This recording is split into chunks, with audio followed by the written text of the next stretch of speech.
Number 8 spot, Gravitas Homme, by our fellow fragrance reviewer Dan, Mr. Smelly. And I'm really testing it more and more. And this guy, Mr. Smelly, good fragrance because the performance is actually better than expected. Cool fragrance here as well.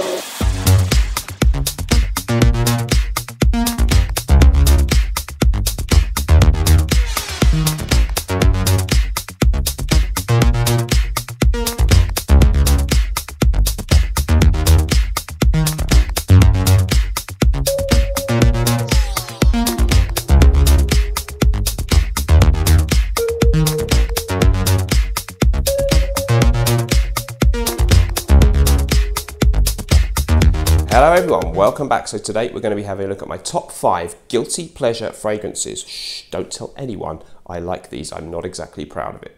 Okay, so the first fragrance in the list is Invictus Aqua 2016 version.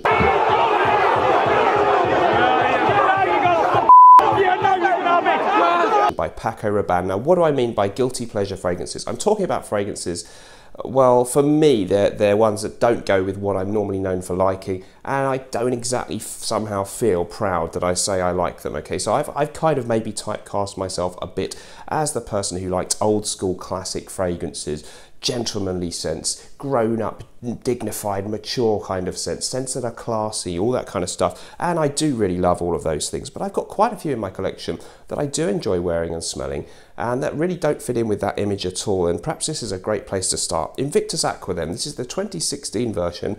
Some people actually talk about this as a vintage now because of course it's a discontinued version. They re-released it in 2018. That version, just not quite as punchy as this one. First of all, reasons why I feel kind of bad about liking it and don't love having it on my fragrance shelves: the incredibly tacky bottle design. So it's a flanker to the original Invictus from PACO RABANNE, which has a similarly silly bottle design with a trophy. Also, the smell is very juvenile and very, very youthful, but kind of almost a bit synthetic smelling, a bit like someone with not so much imagination might wear it because it's a bit screechy and just gives out this very easy to like kind of vibe. But somehow I actually kind of like that. For some weird reason. So Invictus Aqua, it's got a yuzu note, it's definitely got sea air type of notes, and it also has some of the bubblegum and slight shower gel vibe of the original Invictus. It's quite potent in performance, quite hard to find, and I just find that sometimes when I don't want to put too much thought into things and I just want to have this kind of clean shower gel, synthetic, slightly younger than you know I really ought to be wearing a fragrance of this kind of type, I just want it sometimes. I enjoy it. It's a nice smell, it's shower fresh, it's aquatic, and it's good fun stuff, and the bottle's almost so bad that it's good. So Invictus Aqua, really happy to have it in the collection. Don't shoot me, it's just a fact, I like it.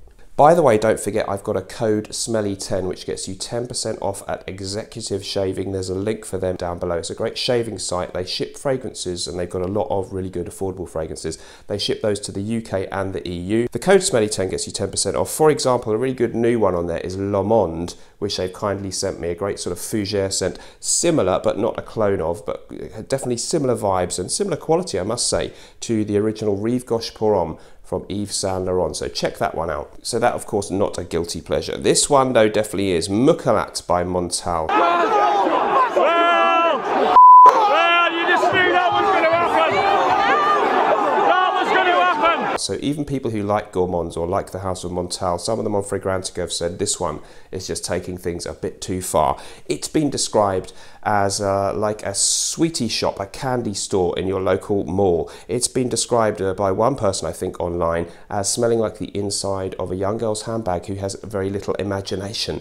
So you've got a strong strawberry note in this one. There's tons of vanilla, again, very much a bubblegum vibe about this fragrance. Some people have compared it to the smell of scented erasers or scented rubbers that you used to have in your pencil case maybe as a kid growing up in the 80s or 90s. That very strong, sweet, sugary candy store type of vibe, synthetic smelling, absolutely for sure. So a mixture for me of strawberries, bubblegum sweetness, maybe a bit of rose in there actually as well. And actually, as it dries down, it does develop a little bit to have this kind of almond note and a bit of musks in the base. So it's not totally one-dimensional, but it is screechy and synthetic smelling.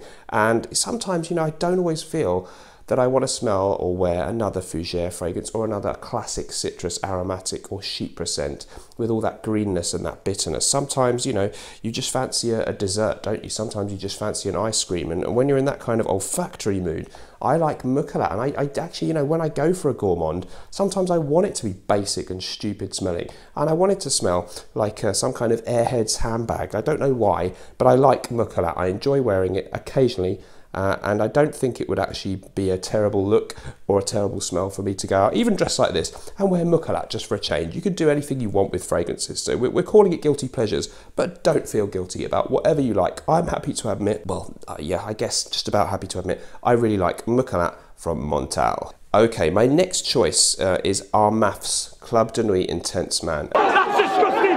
Disgusting! Disgusting behaviour! Of course, we've nearly all heard of this one. It's a clone, famously, of Creed's Aventus, and most people say that it's pretty poor compared to a lot of the other clones that you can now get, even quite affordable ones. The problem with this is that it does have something of the Aventus vibe. It's kind of recognizable as smelling like it's trying to be Aventus, but it's really like a second or third rate version of it. The opening notes are really screechy. It doesn't quite have the pineapple, and it has instead a kind of synthetic lemon, almost floor cleaner-esque thing, a kind of oily vibe to the fragrance. Very powerful, great for getting compliments apparently, because it does perform well, even in my modern version here with the black cap. Some people talk about reformulations. I don't want to get into that. It does have a strong kind of patchouli smoky undertone as well, and that is more in keeping with the earlier batches of Aventus than today's version, which is a little bit more smoother, But you know, although it's not the highest quality thing in the world, and the bottle is kind of tacky as hell, that makes me kind of like it. It's this kind of cheap, in your face, strong smelling, masculine, bit kind of not the classiest, smoothest thing in the world, but somehow it kind of announces your presence in the room, and if you spray quite a few, you really could get noticed with this. So I find it fun, I find it enjoyable. I have better Aventus clones that I think are great. I think the original Aventus is pretty good. It's not even my favourite fragrance in the world by a long way, so why do I like a cheap clone of it? I don't know, but I just got to be honest, I do. Club de Nuit Intense Man, very happy that it's part of my fragrance collection. So please let me know in the comments down below your favourite guilty pleasure fragrances. Here's another one then for me, and this is the original Acqua di Gio from Giorgio Armani. I cannot believe this! I can't believe this! So why is this a guilty pleasure? Because this is really one of those, whatever kind of fragrances that most people who are into the fragrance collecting thing, fragcom, are way past finding this interesting or thinking that it's a fun fragrance to wear. A lot of people maybe wore it before they got into fragrances and are happy to have abandoned Acqua di Gio as their signature scent, that kind of thing. Also, a lot of people look back to the time, I think this used to be, maybe still is, I don't know, the biggest selling fragrance ever, certainly the biggest selling in America, and I think it's the biggest selling fragrance, no, I was going to say on Amazon, but I think that's actually Nautica Voyage. Anyway, this one was very prevalent, worn all the time by people in the early 2000s, particularly I think over there in the States, and maybe had a kind of an image. It was the fragrance of the average guy who perhaps didn't have a huge amount of imagination. This would be your kind of dumb reach fragrance for, you know, the average guy out there. And therefore people had smelled it all over the place. It was maybe associated with so-called douchebags at college or whatever. And it's got that kind of screechy vibe about it. It's an aquatic fragrance. It was one of the first big aquatic fragrances by perfumer Alberto Marias. Tons of different notes, but it's basically loads of different citrus notes, some florals, definitely a sea air note, which is definitely a synthetic aroma molecule that's been used to give this kind of synthetic sea air shower gel kind of thing that we get in a lot of fragrances one way and another. In a way, it sort of slightly paved the way for slightly more sophisticated takes on this idea, like Bleu de Chanel, which is kind of has a shower gel vibe. Of course, Dior's Sauvage, which came along many years later. This was kind of the originator of that kind of thing, and therefore, and also particularly because there are flankers to this which are a little bit more sophisticated, particularly Acqua di Gio Profumo, which many people prefer now. This one has been left for dust, really. Also, it's a little bit weaker now, apparently, than it used to be. I have a modern bottle. I do like it, though. It's a masterpiece in composition. At the time, it was a really new kind of thing, the aquatic men's freshie. Alberto Marias, a great perfumer. Love to wear this sometimes in the daytime when I can't think of anything else. Fresh out of the shower, it is actually a really good composition. Something of a guilty pleasure for me. You know, why would I wear this when I have tons of Creed, Acqua di Parma, all kinds of indie niche fragrances? Who knows why, but sometimes I do feel in the mood for Acqua di Gio from Giorgio Armani.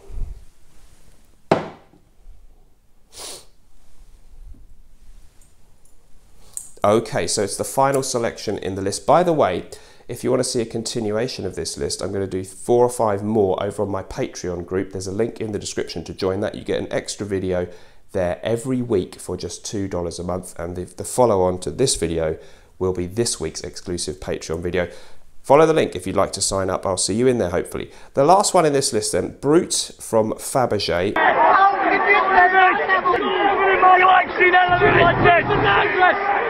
Absolutely shit. Oh my God. Here I have the snazzy special reserve version, which has the old classic bottle. It's actually not made by Fabergé anymore. Different people make it. I think Idel Labs Limited, apparently, in the States make this version. That's the snazzy one. In the UK, you can still find a very similar smelling one. This one's a bit more refined here, this one a little bit more simple smelling maybe, and this is the aftershave that you buy in your local chemist. Really cheap stuff, and of course this is very much laughed at as an almost joke type fragrance, massively popular as an inexpensive fragrance worn a lot by people in the 70s and 80s. I don't think even those who don't wish to spend much on their grooming, I don't think many people use this as their main signature scent now, really, but it's still on the shelf, so somebody must be buying it, but it may well be guys over 60 and stuff mainly. You don't actually smell it around that much. It's actually a really good composition. It's a piney, ferny, mossy, green, soapy fragrance with quite a few floral notes in there too. Definitely a barbershop fragrance, and one of the few that is literally a barbershop fragrance, in that if you go in a barber's in the UK, they may well have this. They normally put it in a little sprayer, and you know, I've had it sprayed on the back of my neck after a haircut. It smells really nice. It's got a really quite potent thing about it. So in the first hour or so, it really kind of sticks around and projects in the air, even with the aftershave version. And you know, it's a pleasant composition. It's well done. There are high scale versions of this, I think. For example, Rive Gauche from Yves Saint Laurent is essentially a smartened up version of this. Some people say it's based on Azaro Pour Homme, but very similar in some ways to Brut by Fabergé too. Very nice fragrance, and sometimes when I'm just not in the mood to think about things, I want an old school manly vibe. As you can see, I've used a lot. I put it in a sprayer sometimes and just go for this, particularly when I'm around the house on my own. I guess maybe I wouldn't wear it on a night out because I'd feel that someone might go, God, that's a bit lame, but you know, we shouldn't feel that way really. So yeah, it counts as a guilty pleasure, because as you can see, or as I've just said, I'm clearly ashamed to wear it in public, but I do wear it for my own enjoyment at home, and it's a good fragrance. Brut from Fabergé. Let me know in the comments below your guilty pleasure fragrances. Thank you ever so much for joining me. I will see you in the next video. Remember, whatever you're doing in life, let's project. Bye bye.